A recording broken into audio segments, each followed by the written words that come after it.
Ya, senang banget dikasih kesempatan untuk sharing sama teman-teman di Lampung tentunya. Dan jujur saya doa kira-kira apa sih yang sebenarnya Tuhan ingin sampaikan, karena yang lebih penting itu kan apa yang ada di hati Tuhan, bukan apa yang di pikiran kita ya. Dan eh, mulai kemarin ada hal-hal yang eh, saya tangkap dan menguat, dan puncaknya tadi siang. Dan itu sebabnya tadi saya baru selesai materi ini jam berapa ya, jam 5.45 baru selesai. Dan saya mau kasih judul sharing saya saat ini, judulnya ini mentalitas budak ya, judulnya mentalitas budak. Nah, kenapa saya pilih judul mentalitas budak? Nah, pertanyaannya adalah ini, ada dua pertanyaan yang sangat mengganggu saya, dan saya berharap ini juga mengganggu kalian. Pertanyaan yang pertama, mengapa mayoritas bangsa Israel itu gagal sampai ke tanah perjanjian? Saya ulang, pertanyaan pertama, mengapa mayoritas bangsa Israel itu gagal sampai tanah perjanjian? Ada banyak penafsiran.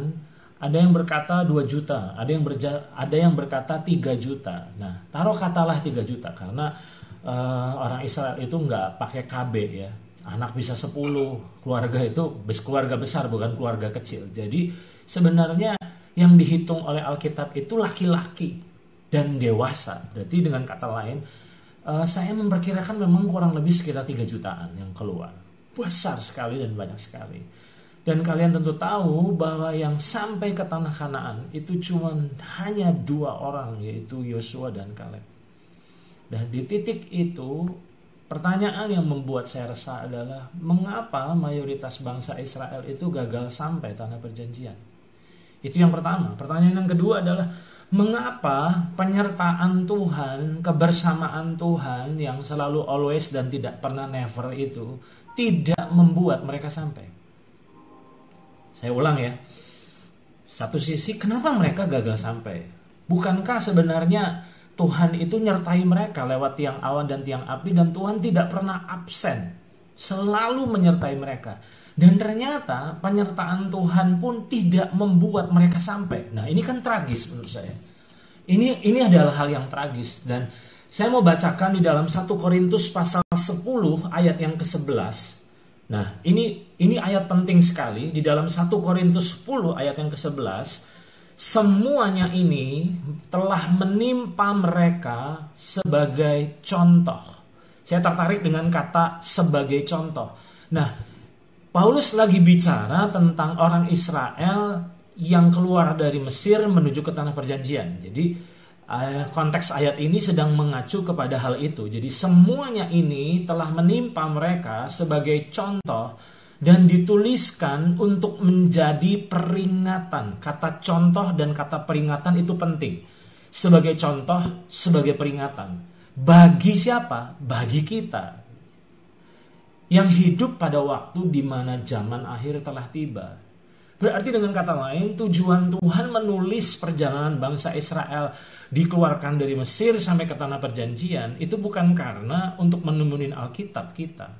Tapi ternyata semua itu dicatat sebagai contoh dan sebagai peringatan. Nah, yang mengganggu saya adalah kata sebagai peringatan. Berarti dengan kata lain, bahwa kisah mereka di Alkitab itu jadi warning buat kita.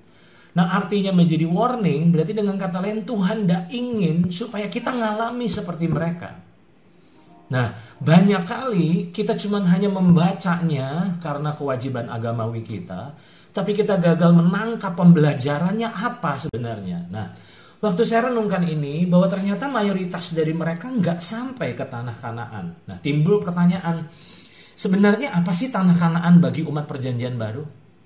Itu kan penting. Karena kalau kalian membaca atau mendengar bahkan melihat di YouTube, banyak hamba-hamba Tuhan yang ngajar tentang tanah perjanjian, tanah perjanjian, tanah perjanjian. Nah, waktu saya dengar khotbah-khotbah mereka, timbul pertanyaan di dalam diri saya adalah gini, emang sebetulnya tanah perjanjiannya itu apa sih? Kalau tanah perjanjian bagi umat Israel pada saat itu bicara tempat.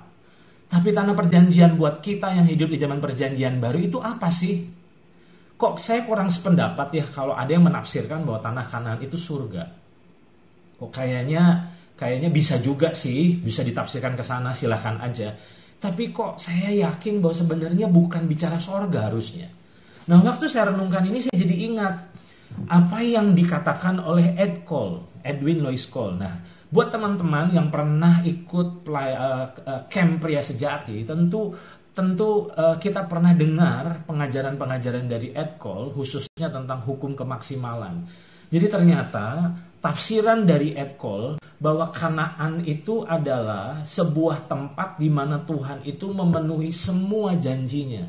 Nah, kalau kalian menyimak dalam pelajaran CMN dalam pria sejati, maka sebenarnya Kanaan itu adalah hidup maksimal, di mana kita mencapai potensi maksimal kita, ngalami kepenuhan Kristus, mencapai destiny kita. Jadi kok saya lebih sependapat bahwa Kanaan itu jangan diterjemahkan ke hidup yang limpah secara uang, gak kekurangan, limpah ruah. Kok saya gak setuju ya kalau Kanaan itu cuma dimaknai sebatas bahwa kelimpahan uang ya. Nah, kenapa saya nggak setuju? Karena orang-orang yang nggak kenal Tuhan pun bisa ngalami itu kok tanpa Kristus kok sebetulnya. Jadi dengan kata lain bahwa kita perlu meredefine ulang bahwa tanah perjanjian atau tanah Kanaan kita nih apa sih? Nah, boleh silahkan kalau menafsirkan itu surga. Tapi kok saya lebih condong untuk kita concern saat ini terhadap apa yang ditafsirkan oleh Ed Cole, bahwa ternyata tanah perjanjian itu adalah hidup maksimal, potensi maksimal, di mana kita harusnya mengalami kepenuhan Kristus dan di mana kita bisa mencapai destiny kekal kita. Nah, ketika hal ini saya renungkan, maka saya jadi ingat apa yang disampaikan oleh Billy Graham. Nah, satu kali Billy Graham mengucapkan sebuah statement yang saya yakin bahwa itu bukan cuma asal ngomong, tapi dia menyampaikannya itu karena hasil daripada dia berjalan dengan Tuhan, dia melayani Tuhan. Dan berapa dekade dia melayani Tuhan, dia mengucapkan statement penting ini. Nah, dia bilang begini, ternyata menurut pengamatannya, hanya 15% dari orang Kristen yang sungguh-sungguh mengalami kehidupan yang berkemenangan dan berkelimpahan. Nah, berarti dengan kata lain, kalau Billy Graham melihat hanya 15%, berarti minoritas loh yang mengalami kemaksimalan. Sedangkan banyak atau mayoritas sebenarnya tidak mengalami. Nah, setujukah kalian bahwa memang benar bahwa kekristenan gak ngejamin kita hidup berkemenangan? Bukankah ternyata mayoritas orang Kristen sebetulnya belum mengalami penggenapan dari penggenapan janji Tuhan kok? Banyak orang yang sudah selamat, sudah dibaptis, ya sudah lahir baru, tapi mereka masih tetap juga bolak-balik sama hidup lama kok, gitu kan. Nah, itu sebabnya ketika saya renungkan ini, saya setuju dengan Billy Graham bahwa ternyata hanya 15% dari orang Kristen yang mengalami kehidupan yang berkemenangan dan berkelimpahan. Nah, kembali lagi bahwa ternyata Tuhan berkata, pelajari bahwa mayoritas dari bangsa Israel itu gagal sampai ke tanah perjanjian, walaupun sebetulnya Tuhan menyertai mereka. Nah, pertanyaan saya, bukankah sebenarnya Roh Kudus juga menyertai kita? Betul nggak, saudara? Kita mempercayai bahwa Roh Kudus itu tidak pernah tinggalkan kita. Tapi yang aneh, semua orang Kristen yang sudah lahir baru sebetulnya sudah disertai Tuhan. Tapi yang aneh, penyertaan Tuhan seringkali nggak menjamin kemaksimalan. Kita masih babak belur, kita masih dikuasai ketakutan, kita masih benar-benar jatuh bangun, dan di titik itu kita belum mengalami potensi maksimal kita. Nah, kenapa? Apa yang membuat kita gagal sampai? Sama seperti orang Israel gagal sampai. Nah, waktu saya renungkan ini saya jadi ingat di dalam Keluaran pasal 13 ayat 17 sampai ayat 18. Ini penting ya. Saya bacakan Keluaran 13 ayat 17 sampai 18. Firman Tuhan bilang begini, setelah Fir'aun membiarkan bangsa itu pergi, Allah tidak menuntun mereka melalui jalan ke negeri orang Filistin, walaupun jalan itu yang paling dekat. Sebab firman Allah berkata, jangan-jangan bangsa itu menyesal apabila mereka menghadapi peperangan sehingga mereka kembali ke Mesir. Jadi ini kekhawatiran Tuhan. Tuhan melihat, waduh, ini kalau cepat-cepat dibawa menghadapi raksasa di Kanaan, waduh, ini pasti mereka akan pengen cepat pulang ke Mesir nih. Nah, itu sebabnya Tuhan bilang gini, wah, jangan dibawa cepat sampai nih. Makanya sama Tuhan diputerin. Ayat yang ke-18, tetapi Allah menuntun bangsa itu berputar melalui jalan di padang gurun menuju ke laut Teberau. Nah, yang mengusik saya adalah kalimat berikut ini. Dengan siap sedia berperang, berjalanlah orang Israel dari tanah Mesir. Nah, yang mengusik saya adalah kata ini, dengan siap sedia berperang. Berarti dengan kata lain, kalau kita lihat pada saat itu, mereka keluar dari Mesir, itu udah bawa senjata. Secara fisik, secara kelihatan kasat mata, mereka tuh udah siap perang. Tetapi yang Tuhan lihat bukan kesiapan secara fisik. Yang Tuhan teropong ternyata secara mental mereka belum siap. Nah, itu sebabnya Tuhan tidak buru-buru bawa mereka ke Kanaan, karena Tuhan tahu bahwa mental mereka belum siap.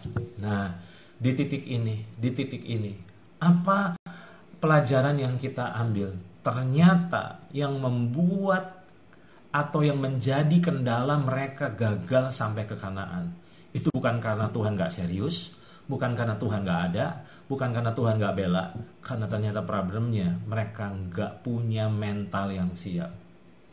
Menurut saya, problem bangsa Israel itu adalah satu kata, mentalitas. Mentalitas. Nah, setelah saya coba selidiki, kata mentalitas itu ternyata artinya a way of thinking. Mentalitas itu ternyata bukan pikiran, tapi pola pikir. Nah, itu lebih tepat. Nah, waktu saya renungkan mentalitas, bahwa mentalitas itu adalah pola pikir. Jadi bukan cuma pikiran, tapi pola pikir. Nah, saya jadi ingat, bukankah kalian juga ingat tentu dalam Roma pasal 12 ayat 2. Di Roma 12 ayat 2 bilang, janganlah kamu menjadi serupa dengan dunia ini, tapi berubahlah oleh pembaharuan budimu. Jadi waktu kita udah lahir baru, maka ada satu tanggung jawab yang kita miliki, yaitu kita harus memperbaharui pikiran. Nah, banyak orang selalu mikirnya gini, yang perlu dirubah pikiran. Nah, sampai satu saat saya membandingkan ayat ini dari terjemahan bahasa Inggris New Living Translation. Nah, di dalam terjemahan bahasa Inggris New Living Translation ternyata lebih tepat menurut saya.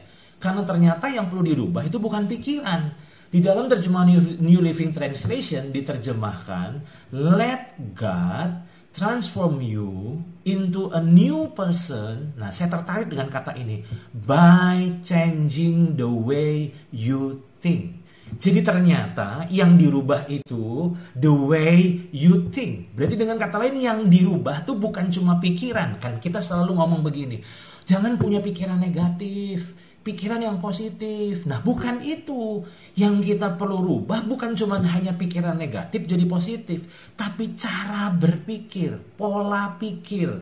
Nah, pola pikir itu nggak semudah merubahnya seperti tidak berpikir negatif dan merubahnya jadi berpikir positif gitu. Nah, sampai di sini. Berarti dengan kata lain, saya mau tekanin di sini, yang membuat mereka nggak sampai ke tanah Kanaan, yang membuat banyak orang Kristen nggak sampai ke potensi maksimal kita, ternyata adalah mentalitas. Nah, saya mencatat di sini, bagian Tuhanlah yang mengeluarkan bangsa Israel dari perbudakan Mesir. Saya ulang, bagian Tuhanlah yang mengeluarkan bangsa Israel dari perbudakan Mesir. Tetapi bagian bangsa Israel lah yang harus mengeluarkan Mesir dari mental mereka. Saya ulang, ini penting. Bagian Tuhanlah yang mengeluarkan bangsa Israel itu dari perbudakan Mesir. Benar, dengan cara yang ajaib, dengan 10 tulah, sampai akhirnya Firaun give up, seluruh Mesir akhirnya give up dan bilang udah pergi. Jadi dengan kata lain, gak ada yang bisa nahan. Tuhan dengan cara yang ajaib, dengan tangan yang kuat, dia keluarkan mereka. Tapi ingat, bagian bangsa Israel lah yang harus mengeluarkan Mesir dari mental mereka. Nah, celakanya secara fisik mereka udah keluar dari Mesir, tapi secara pola pikir Mesir belum keluar dari mereka. Sampai di sini bisa paham ya? Bisa ikuti saya? Nah, mengapa ini penting? Pengalaman perbudakan sejak mereka lahir sampai mereka dewasa ternyata membuat bangsa Israel hidup dengan mental budak. Ini penting, saya ulang. Pengalaman perbudakan mereka di Mesir sejak mereka lahir bahkan sampai mereka dewasa membuat bangsa Israel itu hidup dengan mental budak. Bisa dibayangkan bahwa sejak kecil mereka tuh hidup sebagai budak masalahnya.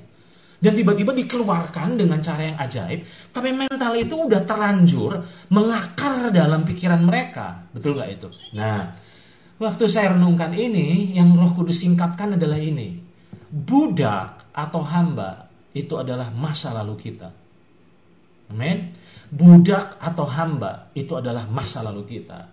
Tapi anak adalah masa kini dan masa depan kita. Saya ulang ya, ini penting ya. Oke, belajar dari bangsa Israel, budak itu sebetulnya masa lalu mereka. Mereka udah merdeka kok sebetulnya. Tapi ternyata mental budak itu masih mereka terus bawa loh.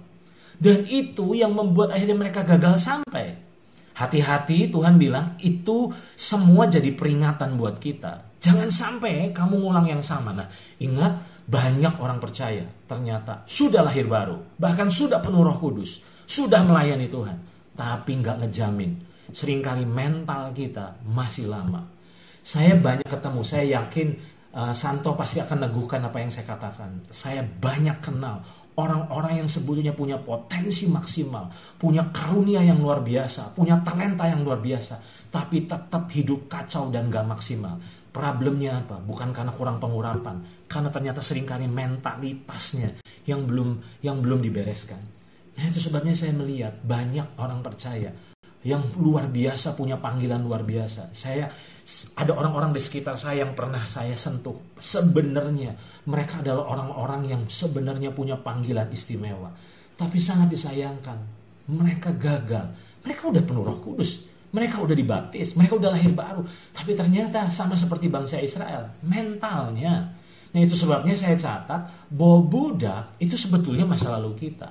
Bukankah masa lalu kita ini hamba dosa, budak dosa? Tapi waktu kita lahir baru, kita punya status baru, yaitu anak. Jadi anak itu bukan masa depan. Anak ini sebenarnya udah masa kini kita. Dan bahkan masa depan kita. Nah, ayatnya di mana? Ayatnya di 1 Yohanes pasal 3 ayat yang pertama. Ini ayat luar biasa, saya bacakan. 1 Yohanes pasal 3 ayat yang pertama, firman Tuhan bilang begini. Lihatlah betapa besarnya kasih yang dikaruniakan Bapa kepada kita. Sehingga kita disebut anak-anak Allah. Nah, waktu saya baca ayat ini, apa sih istimewanya disebut, dipanggil? Tapi ternyata kalimat berikutnya memberi penekanan yang lebih luar biasa. Sehingga kita disebut anak-anak Allah, dan memang, jadi ini penekanan, dan memang kita adalah anak-anak Allah. Jadi Tuhan itu bukan cuma asal nyebut kita anak, tapi memang kita ini anak. Betul nggak? Lewat kelahiran baru, kita ini anak. Dan ingat, sehingga kita disebut anak-anak Allah, dan memang kita ini adalah anak-anak Allah.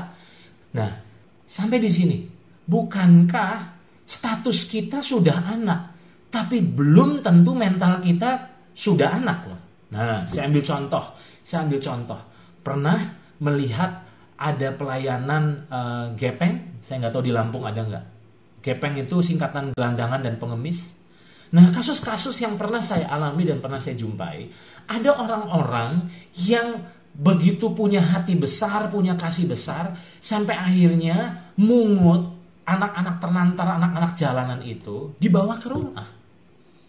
Karena mereka kasihan, hidup terlantar, minta-minta di lampu merah, lalu diangkat, dibawa ke rumah, dimandiin, mulai disekolahin, dan ternyata mayoritas dari mereka ternyata balik ke jalanan lagi. Dan waktu kita nonton mereka, lihat mereka bingung. Loh, kenapa udah enak-enak, udah disekolahin, nggak perlu minta-minta lagi, tapi kenapa kok mesti kembali ke jalanan lagi? Kenapa? Karena ternyata mental. Mereka terbiasa punya mental liar. Begitu di rumah mulai diatur, mulai dididik, nggak siap. Mereka lebih memilih hidup di jalanan dengan kebebasan daripada hidup di rumah tapi dalam didikan. Kembali lagi, sebenarnya mereka punya kesempatan untuk hidupnya naik derajatnya dong. Nasibnya berubah kok.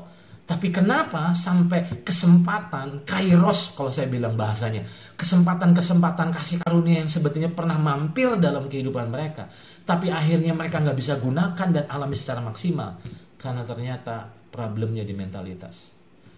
Setujukah sekalian dengan saya bahwa Tuhan sebenarnya sudah ngangkat kita? Tuhan sebetulnya sudah mengubah nasib kita. Tapi berapa banyak kita belum sampai ke titik maksimal kita? Karena ternyata tanpa sadar masih adanya mentalitas budak dalam diri kita. Kesimpulan saya di sini, problem orang percaya adalah status anak, tapi mental budak. Saya ulang, problem dari mayoritas orang percaya yang kita nggak sadari adalah status kita boleh anak, tapi mental kita sebenarnya budak. Statusnya sudah anak, memang benar-benar anak kok. Waktu kelahiran baru itu sah, kita jadi anak Allah secara sah kok itu. Tetapi mentalitas kita masih budak. Roh kita sudah dipulihkan kok sebetulnya. Tapi problemnya mental itu ada di mana? Bukan di roh. Mental itu ada di area jiwa gitu. Nah, itulah yang mengkendala, itulah yang akhirnya menjadi apa ya? Menjadi stronghold setan, di mana akhirnya setan menghambat pertumbuhan kita, menghambat kemaksimalan kita. Nah, saya ingin bagikan 3 hal yang kita harus waspadai dari mental budak. Saya berharap ini benar-benar bisa kalian renungin, nanti setelah ini bisa terus di follow up, didiskusikan bahkan. Karena ternyata problem ini penting banget. Nah, ada 3 problem dari mental budak yang harus kita kikis dan harus kita bereskan. Yang pertama, mental budak itu bekerja untuk upah. Saya ulang, mental budak itu bekerja untuk upah.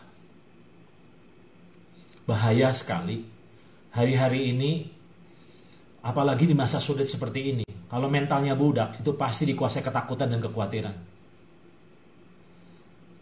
Tapi percayalah, kita ini bukan budak, kita ini anak. Bicara tentang mental budak, status anak, saya temukan itu dalam diri si sulung dalam Lukas 15. Masih ingat itu? Si sulung itu anak baik.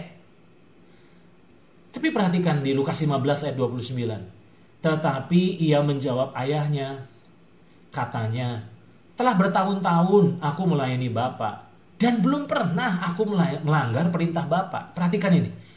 Ini mentalnya mental budak loh ini loh. Bertahun-tahun aku melayani Bapak. Aku belum pernah melanggar perintah Bapak. Tapi kepada aku belum pernah Bapak memberikan seekor anak kambing pun untuk bersuka cita dengan sahabat-sahabatku. Jadi waktu dia lihat favor yang Bapak berikan kepada anak bungsu yang pulang, dia gak siap. Dia lihat itu, gila, gak layak. Dia marah, dia ngerasa berjasa, dia ngerasa udah banting tulang, dia ngerasa udah ngabdi. Tapi mana balasannya? Ingat, budak itu merasa berjasa kalau udah ngerasa kerja. Padahal saya mau katakan, mental budak itu harus dikikis dari hidup kita. Nah, sekarang, setujukah kalian bahwa rasa aman budak itu karena keringatnya? Rasa aman budak itu pada keringatnya. Sedangkan rasa aman anak itu karena statusnya. Wow, ini pewahyuan loh saya. Rasa aman budak itu karena keringatnya. Tapi rasa aman anak ini karena statusnya. Nah, berapa banyak hari-hari ini tanpa sadar mental kita budak kok. Begitu kita goncang, usaha kita goncang, semua pemasukan kita goncang, hidup kita jadi goncang kok. Padahal saya mau bilang, hidup kita itu bukan karena keringat kita, hidup kita ini karena status kita. Bedakan antara pembantu di rumah sama anak kita. Saya mau bilang, pembantu itu hidup karena kerjanya. Kalau nggak kerja nggak dibayar. Tapi kalau anak nggak butuh kerja untuk dibayar, dia hidup karena statusnya, karena hubungannya. Nah, ini penting saya suarakan. Ada yang tanya sama saya, gimana kok dengan masa sulit ini? Saya mau bilang sama kalian, secara manusia saya sama istri saya sudah jobless. Pelayanan sudah nggak ada, hotel terpaksa ditutup. Dan secara manusia memang tidak ada income. Tapi saya mau bilang sama kalian, firman Tuhan bilang dalam Mazmur pasal 46 berkata, sebagai penolong dalam kesesakan Tuhan itu sangat terbukti.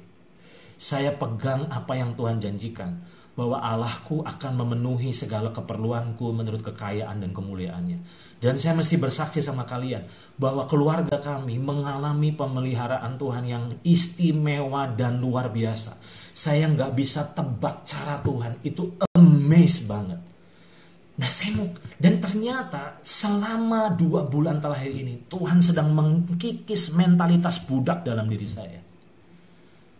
Bahwa di awal-awal memasuki masa ini, khawatir, nanti gimana. Tapi Roh Kudus yang di dalam ngomong, percaya, aku ini Bapa yang tidak pernah gagal. Dan saya mau bilang sama kalian, ingat, rasa aman kita ini bukan karena keringat kita. Rasa aman kita ini karena status kita. Kebenaran ini bukan mengajar untuk kita malas. Betul gak itu? Setuju kan? Kebenaran ini bukan mengajar untuk kita malas. Tapi saya mau katakan, bukankah di Amsal bilang bahwa berkat Tuhanlah yang menjadikan kita kaya. Dan susah payah tidak menambahkannya kok. Kita boleh bangga sama kerja keras kita. Tapi kerja keras kita tidak menjamin keberhasilan kita kok. Dan itu sebabnya budak itu lebih mempercayai keringatnya. Modal utama budak itu keringatnya. Makanya dia banting tulang karena dia pikir kalau gak banting tulang gak hidup. Saya mau bilang sama kalian, kita ini bukan budak, kita ini anak. Amin. Kita ini bukan budak, kita ini anak. Dan sebagai anak saya percaya bahwa masa-masa sulit ini justru akan membuat kita punya banyak pengalaman dan punya banyak kesaksian buat dunia. Bahwa memang Tuhan itu hidup, Tuhan itu nyata. Dia bukan dongeng masa lalu, dia bukan tokoh masa lalu, tapi dia pribadi yang masih eksis sampai hari ini. Yang pertama, waspadai, mental budak. Budak bekerja untuk upah. Nah sekarang saya mau lanjut. Saya berharap kalian bertahan ya. Nggak sering-sering saya sharing soal ini. Oke. Nah, saudara, kalian harus paham bahwa budak bekerja karena upah. Saya ulang ya. Budak itu bekerja karena upah. Tapi anak bekerja karena kasih. Itu beda. Budak itu bekerja karena upah. Kalau anak bedanya bekerja karena kasih. Kenapa saya katakan ini? Nah, selanjutnya, budak bekerja atas dasar keharusan. Nah, harus. Kalau anak bekerja karena kerinduan. Pembantu di rumah kita itu kerja, kalau nggak kerja dipecat. Tapi kalau anak membantu orang tua itu bukan karena keharusan, tapi karena kasih. Ngelihat orang tua susah, ngelihat orang tua repot, ngelihat orang tua kita benar-benar capek, kita bantu. Jadi motivasi bekerjanya bukan karena paksaan. Saya jadi ingat apa yang Chris pernah bilang. Semua yang diharuskan bobotnya jadi turun. Semua yang diharuskan itu bobotnya jadi turun. Kita menyembah bukan karena keharusan, karena kerinduan. Nah, berapa banyak orang mental budak tuh gini loh, menyembah supaya diberkati. Saya mau bilang, kita menyembah bukan karena supaya diberkati, kita menyembah karena kita sudah diberkati. Nah, makanya hari-hari ini saya konfrontasi. Makanya minggu lalu saya upload tentang mentalitas pengamen yang harus diberantas dalam hidup kita. Bahwa tanpa sadar mental budak itu yang akhirnya menggerogoti hidup kita. Ingat, perspektif dalam bekerja harus dirubah. Saya ulang ya, perspektif kita dalam bekerja harus dirubah. Karena anak bekerja bukan untuk makan. Saya ulang ya, anak itu bekerja bukan untuk makan. Anak bekerja, iya bekerja, tapi bukan untuk makan. Nah ingat, Matius 6 ayat 26 bilang begini, pandanglah burung-burung di langit yang tidak menabur dan tidak menuai dan tidak mengumpulkan bekal dalam lumbung, namun diberi makan oleh Bapamu yang di surga. Bukankah kamu jauh melebihi burung-burung itu? Jadi Tuhan lagi ngingetin, hey, kalau burung aja yang bukan anakku itu aja aku pelihara, apalagi kamu yang merupakan anakku. Bukankah sebenarnya Tuhan sedang mempermalukan kita? Belajar dari burung aja gak khawatir, sementara kita khawatir. Nah kenapa kita khawatir? Status kita boleh anak, tapi mental kita masih budak.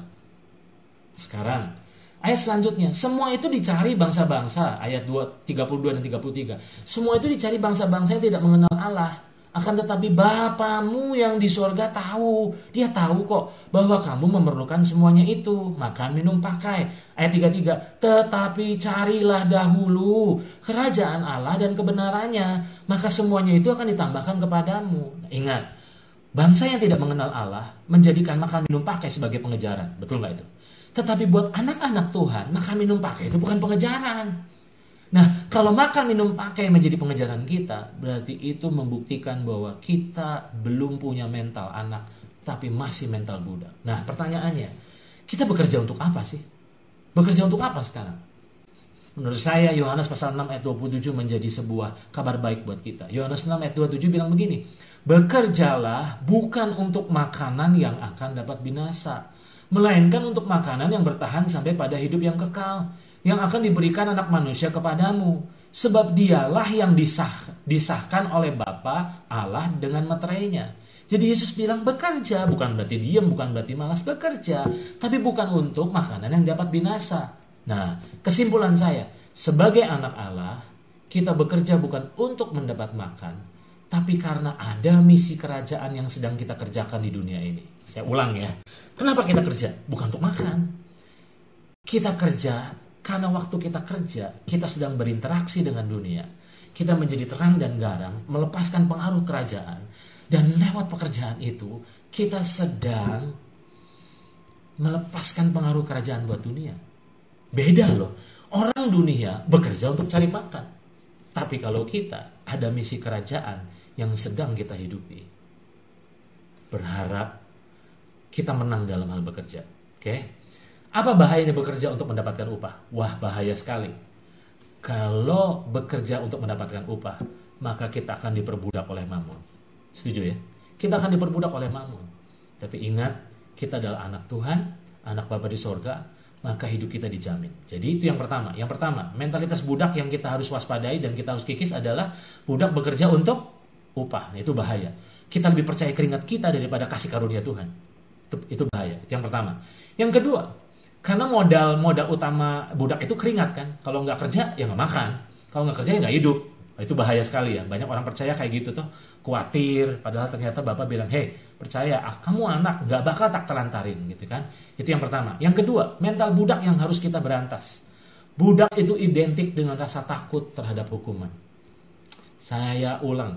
Yang kedua, budak itu identik dengan rasa takut terhadap hukuman.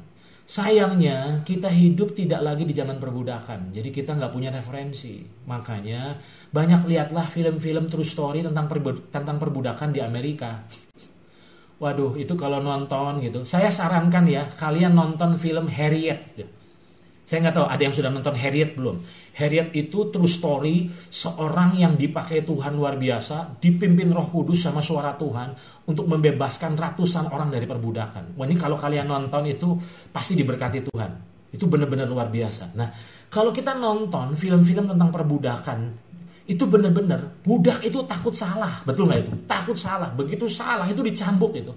Nggak ada budak yang punggungnya mulus. Saya ulang ya, nggak ada budak yang punggungnya mulus. Karena begitu mereka salah, itu pasti dihajar. Itu pasti benar-benar dicambuk. Jadi mereka itu hidup dalam ketakutan. Ingat baik-baik. 2 Timotius pasal pertama ayat 7 bilang begini. Sebab Allah memberikan kepada kita bukan roh ketakutan. Betul nggak itu? Melainkan roh yang membangkitkan kekuatan, kasih, dan ketertiban. Terus, bagaimana dengan Roma pasal 8 ayat yang pertama? Roma 8 ayat pertama bilang begini. Demikianlah sekarang tidak ada penghukuman bagi mereka yang ada di dalam Kristus. Jadi, sebenarnya mental budak itu membuat kita hidup dalam ketakutan. Padahal ternyata kita ini sudah anak dan Tuhan bilang tidak ada penghukuman. Nah, ingat catatan saya di sini. Tuhan mendidik anaknya tapi tidak menghukum anaknya. Saya ulang, bedakan itu. Tuhan itu mendidik anaknya tapi dia tidak pernah menghukum anaknya. Bedakan antara hukuman dan didikan. Nah, apa bedanya? Hukuman itu waktu si tuan-tuan itu menghukum budaknya. Itu tuh hukuman tuh. Makanya saya setuju kalau kita lagi ngelanggar, kita nggak taat, Tuhan didik kita kok. Kita ngalami konsekuensi dari keputusan-keputusan yang salah. Itu didikan. Sampai kita jadi jerah, sampai kita bilang iya ya, taat tuh nggak enak ya. Tidak taat tuh tidak enak ya gitu kan. Tuhan izinkan kan. Waktu kita nggak taat, terus kita, waduh konsekuensinya nggak enak ternyata. Sakit ya. Itu didikan menurut saya. Nah, banyak orang bilang, wah Tuhan hukum saya, Tuhan hukum saya. Saya mau bilang, Tuhan tidak pernah menghukum anak-anaknya. Tuhan mendidik anaknya. Bedakan itu. Nah, Ibrani pasal 4 ayat yang ke-6 bilang begini. Sebab itu marilah kita dengan penuh keberanian. Nah, Nah, saya tertarik dengan ini. Budak mana berani? Budak mana berani? Ayat ini bukan buat budak, ayat ini buat anak. Sebab itu marilah kita dengan penuh keberanian menghampiri tahta kasih karunia, supaya kita menerima rahmat dan menemukan kasih karunia untuk mendapat pertolongan kita pada waktunya. Nah, ada satu pewahyuan yang luar biasa yang tadi sore saya baru dapatin gini. Pernah nggak nyadar mengapa bangsa Israel itu menolak saat Tuhan berniat menjumpai mereka di Gunung Sinai? Pernah nyadar? Masih ingat Tuhan pengen jumpai mereka. Mereka takut. Dan mereka memilih Musa untuk selalu mewakili mereka, bukan? Ingat, budak itu gak punya keberanian. Budak itu selalu pakainya perwakilan. Tolong wakili. Karena buat mereka takut. Banyak orang percaya masih hidup dengan mental budak. Sama Tuhan pun minta diwakili sama hamba Tuhan. Tragis menurut saya. Kita nggak punya keberanian untuk punya hubungan yang dalam dengan Tuhan secara pribadi karena kita takut salah, kita takut dihukum. Padahal saya mau bilang kita bukan lagi budak. Ya, saya setuju budak adalah masa lalu kita memang. Tapi sekarang kita ini anak. Jadi ingat, ternyata mereka tuh punya mental budak. Jadi waktu Tuhan mau temui mereka udah takut duluan. Udah, ampun, gak usah takut. Nah, ingat, itulah yang akhirnya membuat mereka gak bisa kenal Tuhan. Ingat, mental budak tidak akan pernah membuat kita mengenal Tuhan secara benar dan secara utuh. Nah, sebelum saya masuk ke poin 3, sadarkah kita bahwa ketakutan adalah musuh keintiman? Sadarkah kita bahwa ketakutan adalah musuh keintiman? Ketakutan membuat seseorang menjauhi dan bukan semakin mendekati. Semakin kau takut sama seseorang, semakin kau menjauhi orang itu. Sedangkan keintiman itu kerinduan Tuhan. Keintiman itu kerinduan Tuhan. Nah, sekarang baru kebuka nih. Kalian harus sadar nih. Kenapa ada banyak orang Kristen susah sekali intim sama Tuhan? Ada banyak orang datang kepada saya, dia bilang, kok saya pengen intim sama Tuhan. Kenapa ya nggak bisa ya? Kenapa susah ya? Saya mau bilang, itu karena ada mental budak tuh. Mental budak tuh gak bisa intim. Yang adanya ketakutan. Itu sebabnya, selama kita hidup dengan mental budak, gak akan pernah kita bisa bertumbuh dalam keintiman dengan Tuhan. Oke, itu poin kedua. Poin ketiga yang terakhir. Yang pertama tadi, budak itu dasarnya bekerja untuk upah. Oke, lebih percaya keringat daripada anugerah. Oke. Yang kedua tadi saya katakan apa? Budak identik dengan rasa takut dan hukuman. Yang ketiga, yang terakhir. Nah, yang terakhir biasanya senang ya, membuat kita senang. Yang terakhir. Yang terakhir ternyata mentalitas budak itu menggembosi iman.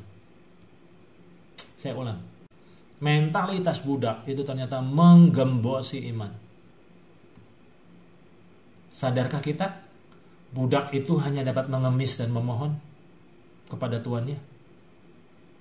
Saya ulang, budak itu hanya dapat mengemis atau memohon kepada tuannya. Hanya anak yang punya keberanian meminta kepada bapaknya. Oke, saya ulang ya.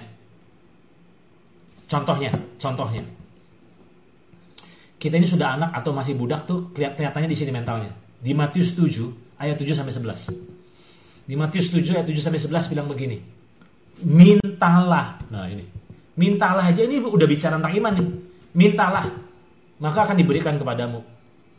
Carilah, maka kamu akan mendapat. Ketoklah, maka pintu akan dibukakan bagimu. Karena setiap orang yang meminta, menerima, dan setiap orang mencari, mendapat. Dan setiap orang yang mengetuk, baginya pintu dibukakan. Nah, kalau kita baca ayat ini, sebenarnya ayat ini konteksnya konteks apa sih? Nah, kita kan selama ini cuma comat ayat 7 sama ayat 7 dan ayat 8. Kalau ngajar doa, kita selalu ngomong ayat 7 ayat 8, minta maka akan diberi, cari maka kamu akan mendapat. Oke, saya setuju. Tapi kalau kita baca konteksnya, ini bicara tentang hubungan bapa dan anak. Lihat ya, ayat selanjutnya di ayat 9. Adakah seorang daripadamu yang memberi batu kepada anaknya jika ia meminta roti? Atau memberi ular jika ia meminta ikan? Jadi jika kamu yang jahat tahu memberi pemberian yang baik kepada anak-anakmu, apalagi Bapamu yang di sorga. Ia akan memberikan yang baik kepada mereka yang meminta kepadanya. Jadi saya mau tanya, ayat 7. Ayat 7 ini bisa nggak budak nih hidupnya ayat 7 ini? Nggak bisa. Budak tuh cuma bisa bilang please deh. Please mohon kasih karunia. Please minta belas kasihan. Itu budak. Hanya anak yang berani datang berkata minta. Nah, sampai di titik ini saya mau melepaskan satu pewahyuan yang luar biasa. Apakah itu? Kalian pernah menyadari bahwa buat orang agamawi berita kasih karunia itu susah diterima? Saya mau bilang, ini pewahyuan penting nih. Kasih karunia menjadi masuk akal hanya bagi seorang anak dan bukan bagi seorang budak. Kasih karunia itu menjadi masuk akal hanya bagi seorang budak dan bukan seorang kasih karunia menjadi masuk akal bagi seorang anak dan bukan bagi seorang budak. Budak itu nggak ngerti kasih karunia karena kasih karunia itu hak eksklusif seorang anak. Saya ambil contoh. Kapan kita memberi pemberian yang mengejutkan kepada karyawan kita? Paling setahun sekali kenaikan gaji itu pun cuma 10% kok. Tapi kapan terakhir kita memberikan pemberian buat anak kandung kita? Wah, sering. Bahkan kadang-kadang kan kita lupa. Waktu kita ngasih ke anak, itu nggak hitungan. Tapi ke karyawan itu hitungan loh ya, jujur itu. Karyawan hitungan itu. Itu sebabnya ada banyak orang bilang gini, saya nggak ngerti kasih karunia. Nggak mungkin deh. Kenapa? Itu budak. Betul nggak? Itu budak. Mental budak membuat kita susah mempercayai kasih karunia. Dan saya mau bilang, kalau kita susah mempercayai kasih karunia, bagaimana mungkin kita bisa mengalami kasih karunia? Nah, hari-hari ini saya mau kasih sebuah peringatan buat kita bahwa hati-hati dengan mentalitas budak, karena mentalitas budak itu ternyata menggembosi iman kita. Kenapa kita susah beriman? Mentalnya budak. Karena mental budak jadi susah. Makanya saya ambil contoh. Kalau kita doa itu mohon belas kasihan Tuhan nggak ya? Sejak saya ngerti ini ya, saya nggak pernah minta belas kasihan Tuhan. Bukan karena sombong. Saya bilang, Tuhan, bukankah Engkau berkata dalam janjimu? Aku percaya kok, Engkau tepati apa yang Engkau katakan. Waktu kita memelas, kita memohon, sebenarnya kita nggak kenal Tuhan kok. Waktu kita lagi, Tuhan, please deh Tuhan, please deh. Saya mau tutup dengan ini. Saya nggak tahu kalian pernah dengar ini nggak. Satu kali Benny Hinn datang kepada T.L. Osborne. T.L. Osborne itu seorang hamba Tuhan yang bergerak dalam kuasa. Dan itu seniornya Benny Hinn. Nah, satu kali Benny Hinn datang ke seniornya, ke mentornya, dan dia bingung. Kenapa dia bingung? Karena ternyata di dalam crusade-nya, dalam miracle healing crusade-nya, itu ternyata ada orang-orang yang ateis yang datang dalam kondisi cancer, dalam kondisi sakit berat, ngalami mujizat. Padahal mereka nggak percaya Yesus. Makanya dia bingung. Harusnya kan yang ngalami mujizat itu yang percaya Yesus ya. Nah, itu sebabnya dia datang kepada T.L. Osborne dan dia mengajukan pertanyaan ini. Dan jawaban dari T.L. Osborne yang saya nggak akan pernah lupakan. Dia bilang kepada Benny Hinn, dan ini pewahyuan buat kita. Dia bilang begini, Benny, alasan Tuhan menyembuhkan orang yang tidak percaya adalah atas dasar belas kasihan. Tetapi dasar Tuhan menyembuhkan orang percaya atas dasar ikatan perjanjian. Beda itu. Kalau Tuhan nyembuhin orang yang gak percaya dia, itu atas dasar belas kasihan. Tapi kalau Tuhan menyembuhkan orang yang percaya sama dia, itu atas dasar ikatan perjanjian. Itu bicara covenant. Saya ambil contoh. Apa yang membedakan pengamen, pengemis, sama anak saya, Samuel? Beda itu. Pengemis itu cuma minta belas kasihan. Waktu dia minta, nggak ada kepastian tuh, betul nggak tuh? Bisa diterima, bisa dikasih, bisa nggak kok. Dan itu sah-sah aja. Dan pengemis itu nggak berhak marah kalau kita nggak ngasih. Itu hak kita kok. Tanpa sadar, banyak kali kita berurusan sama Tuhan, mentalnya masih mental budak loh. Ya kalau kehendak Tuhan, kita ragu. Ya kalau Tuhan berkenan lah. Saya mau bilang, kalau anak itu datang dengan keyakinan. Keyakinan bukan karena kurang ajar, karena kita tahu bahwa kita anak dan dia bapak. Itulah dasar keyakinannya. Makanya waktu anak saya datang minta uang sekolahnya, itu bukan belas kasihan, itu tanggung jawab saya. Itu beda itu. Saya mau bilang, jangan pernah ragukan tanggung jawab Bapak dalam melihara kita di masa sulit ini. Dia bertanggung jawab. Kamu gak butuh memelas, bahkan kamu gak butuh ngingetin Bapak. Dia tahu kok. Dia tahu sebetulnya. Masalahnya seringkali yang membuat kita gagal ngalami semua berkat Bapa itu karena mental kita masih budak. Nah, saya mau tutup ini dengan kalimat ini. Saya mau tutup dengan ini. Sadarkah kita bahwa mentalitasmu akan menentukan imanmu? Saya ulang. Mentalitasmu akan menentukan imanmu. Kalau mentalmu masih budak, maka imanmu iman budak. Kalau mentalmu sudah mental anak, maka imanmu iman anak. Wow, ini luar biasa. Saya ulang ya. Jika mentalmu masih mental budak, maka imanmu sama Tuhan itu iman budak. Imannya apa? Iman gini, belas kasihan. Please deh, please, mohon pisan Tuhan, mohon please. Tapi kalau anak, dia datang karena dia percaya bapaknya. Ada satu keyakinan di hati bahwa bapak kita punya integritas yang tak pernah bercacat, tak pernah cacat. Yang membuat seringkali kita nggak ngalami. Itu bukan karena Tuhan gak ngasih, tapi karena ternyata mental kita yang harus dibenahi. Sadarkah kita bahwa imanmu itu seperti magnet? Ya ulang. Sadarkah kita bahwa imanmu itu seperti magnet? Yesus bilang begini, jadilah seperti apa yang kau imani. Kalau engkau mempercayai bahwa engkau budak, maka hidupmu akan menjadi hidup seorang budak. Hari-hari ini saya banyak ketemu orang-orang yang mentalnya masih mental budak. Imannya jadi iman budak. Mereka hidup ya dipelihara Tuhan. Tapi dalam titik, aduh itu struggle banget itu. Gak ada yang bisa disaksiin tuh. Saya gak bilang bahwa akhirnya kita senang terus. Ikut Tuhan itu suka duka kok. Tapi di dalam duka pun tetap ada penghiburan Tuhan yang terus membuat kita gak akan pernah berkesudahan untuk ucap syukur sama dia kok.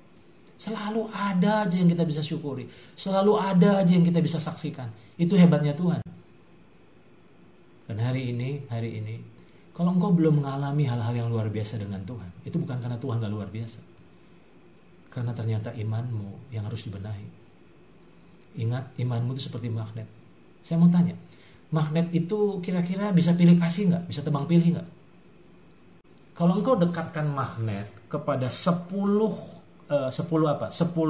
paku, maka 10-10-nya itu akan nangkap. Betul gak itu? Bisakah bilang yang paku yang kedua, ketiga? Enggak bisa. Apa yang kau percayai di alam bawah sadarmu, di mentalitasmu, itulah yang akan menarik dirimu. Jadi hari ini saya yakin gak kebetulan kalau kita ketemu lewat Zoom ini. Tapi saya sangat yakin di masa-masa ini Tuhan sedang mengikis mental budak dalam diri kita. Gak mudah, saya masih mengalaminya. Saya jujur, saya masih sama kalian. Struggle-nya saya karena ternyata masih banyak mentalitas budak yang terus dikikis oleh Roh Kudus dalam diri saya. Dan ternyata ini bukan pekerjaan dalam tempo satu malam. Doa saya, kalian adalah anak-anak yang luar biasa. Bukan budak-budak yang luar biasa. Dan disitulah kalian akan lihat bahwa kita bukan seperti orang Israel yang cuma keluar dari Mesir tapi gak sampai Kanaan. Tapi kita adalah orang-orang yang benar-benar sampai ke Kanaan kita, mencapai titik maksimal kita, hidup maksimal, mengalami kepenuhan Kristus, dan kita mencapai destiny kita, dan Tuhan dipermuliakan. Saya selesai. Yang aku mau tanya tadi Pak bilang proses dalam